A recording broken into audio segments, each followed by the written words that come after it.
If you are reading this, then I am dead, and you are standing aboard a derelict Cyclone-class patrol ship, the USS Mistral, with her engines dead and her electrical systems non-functional. I was, the XO of this vessel, Lieutenant Commander Ryan Simmons. Please read this carefully. If you are an officer or enlisted man in the United States Navy, this is an order. Scuttle this vessel immediately. Do not finish this letter. Get off the Mistral at once and send her down. Consider this a quarantine scenario. All hands are likely dead.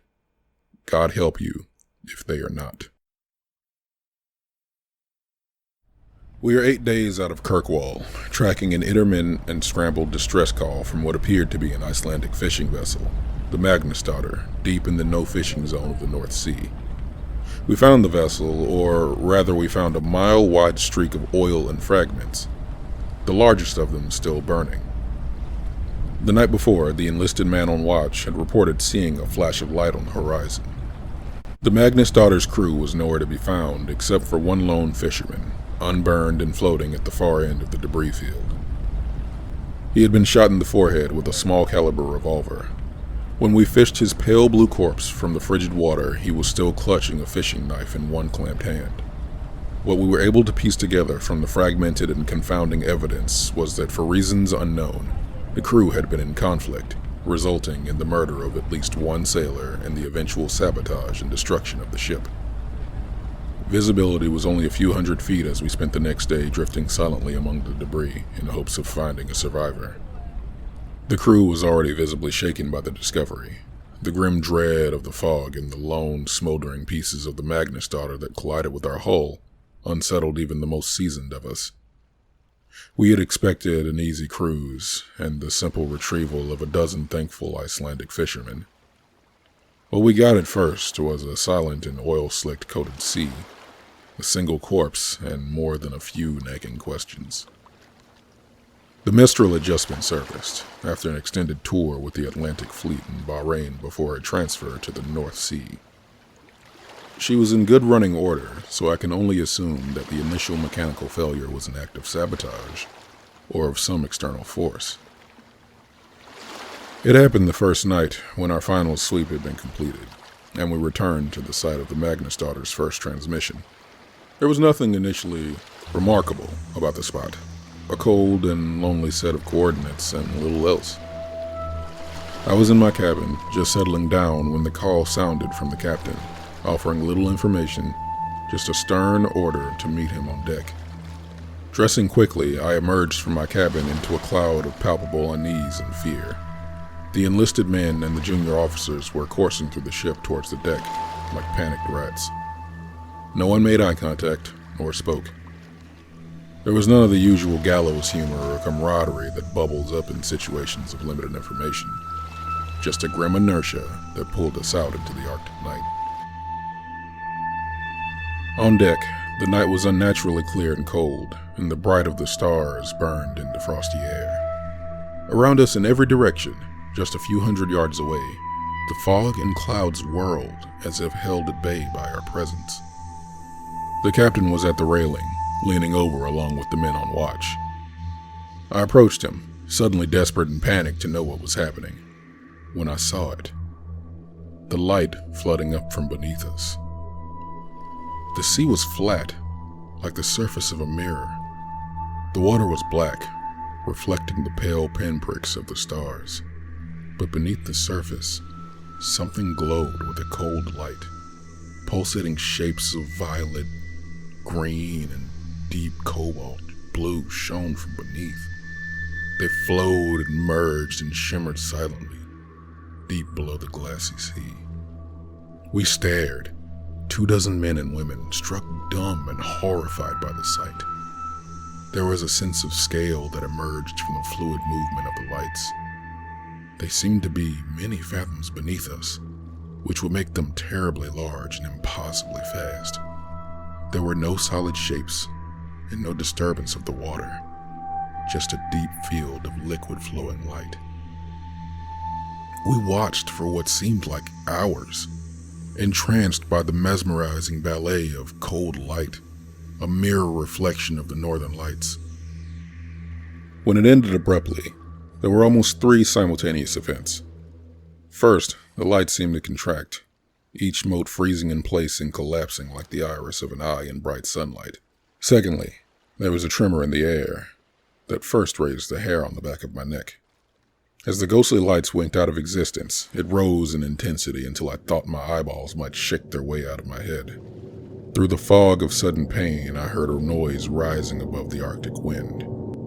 A humming vibration from the Mistral herself that matched the electric shuddering in my skull. It was as if every light bulb aboard the Mistral were suddenly flushed with power, flaring bright and buzzing noisily in their housings. And when the whine had reached a fever pitch, they began to pop and shatter among a shatter of sparks.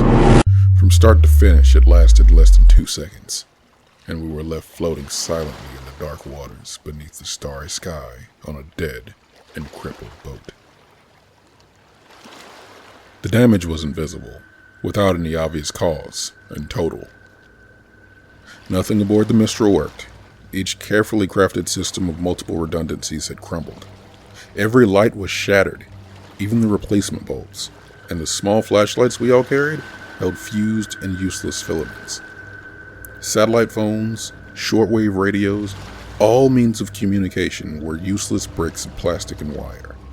Every battery was dead. Every stereo system was silent. We were adrift, without sail or engine, isolated from the world by 100 miles of black and silent sea.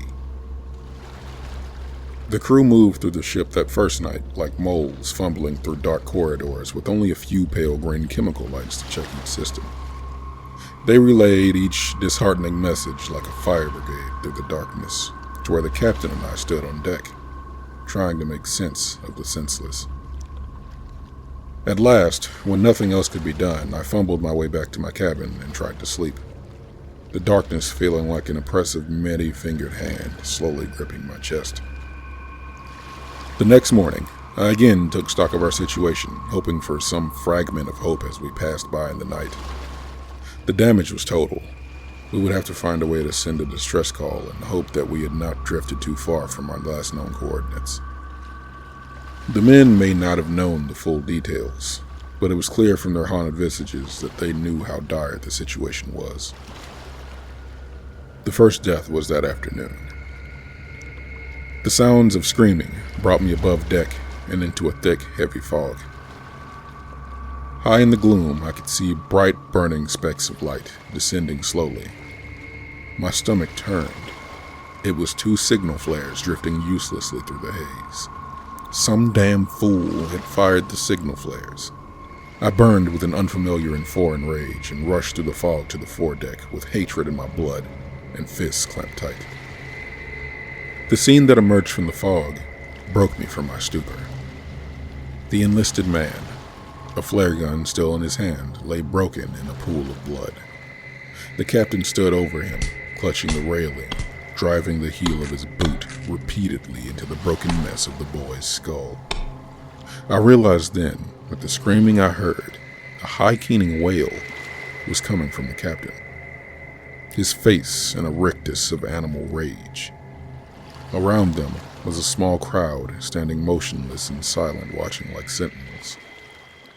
The captain turned to see me and dropped into a crouch, his fingers wrapping around the flare gun, and he raised it level with my eyes. We stared for a long moment at each other, our eyes locked as he panted heavily, his face lightly spattered with blood.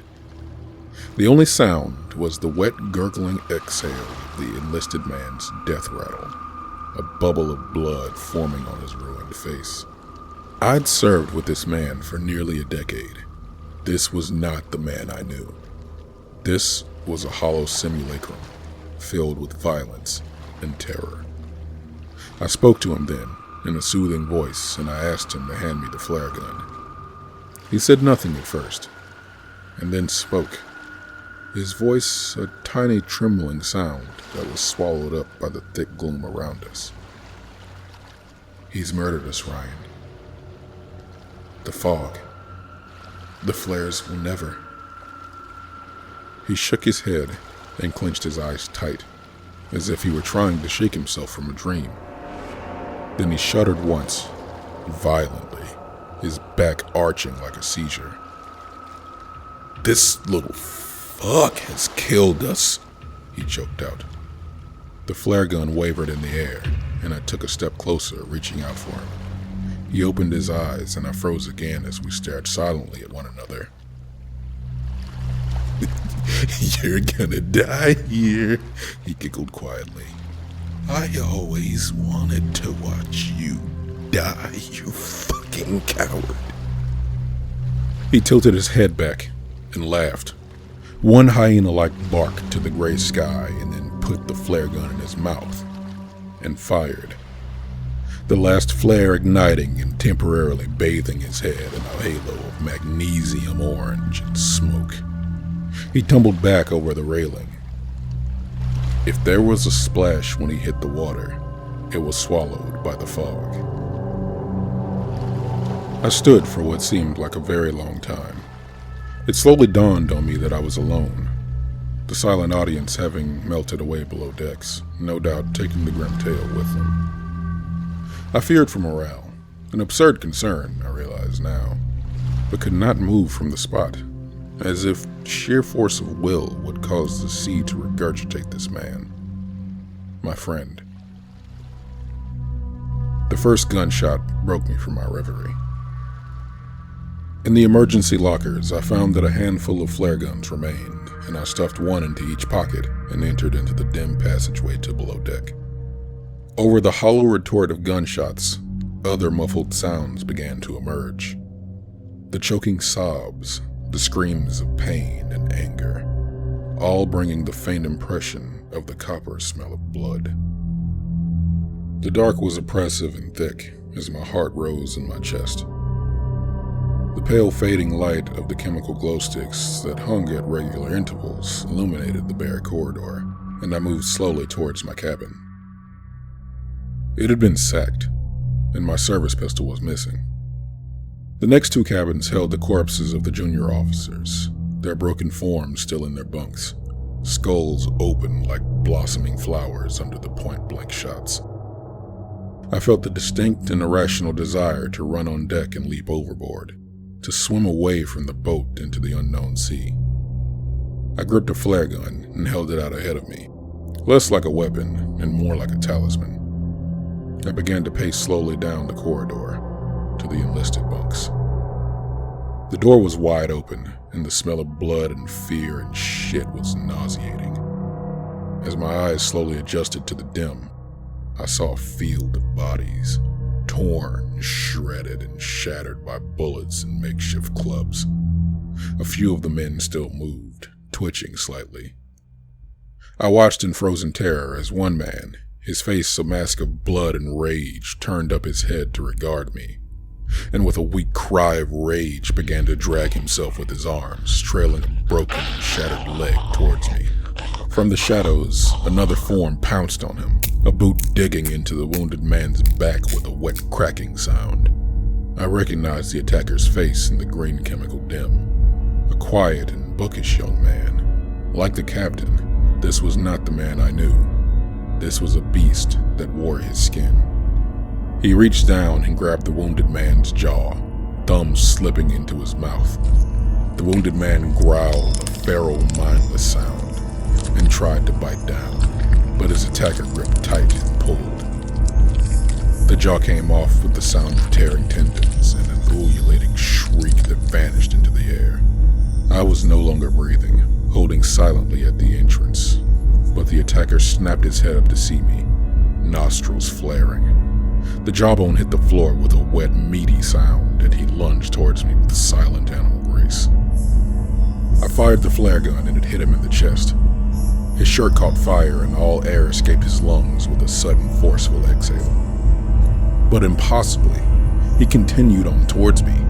As I passed through the portal and slammed the door, the fire had climbed into his hair, and he was squealing now, his clawed hand still outstretched towards me.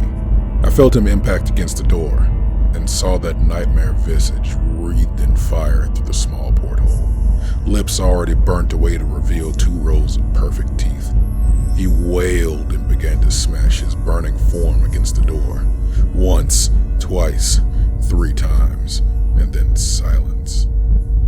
I raised my eyes to the porthole and saw only the faint images of the burning shape as it disappeared into the darkness. All conscious thought evaporated, and I fled from that charnel house.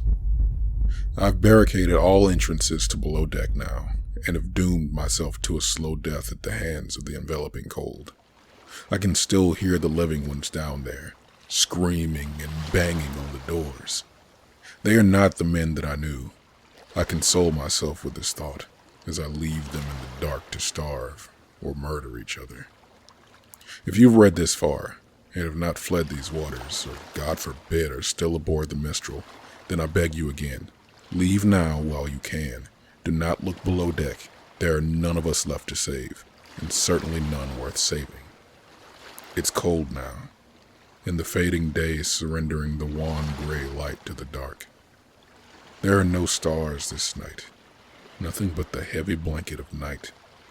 If I could get below, I would find some way of destroying the Mistral, like the brave men of the Magnus Daughter. But it's too late. The most I can make of my last moments, as all feeling flees my extremities and writing becomes impossible, is a warning. Please send us into the deep. Tell no one you found us and never return. There are things and primal desires older than man, and forces beyond the grasp of our simple minds. And they dwell here, beneath the frozen sea.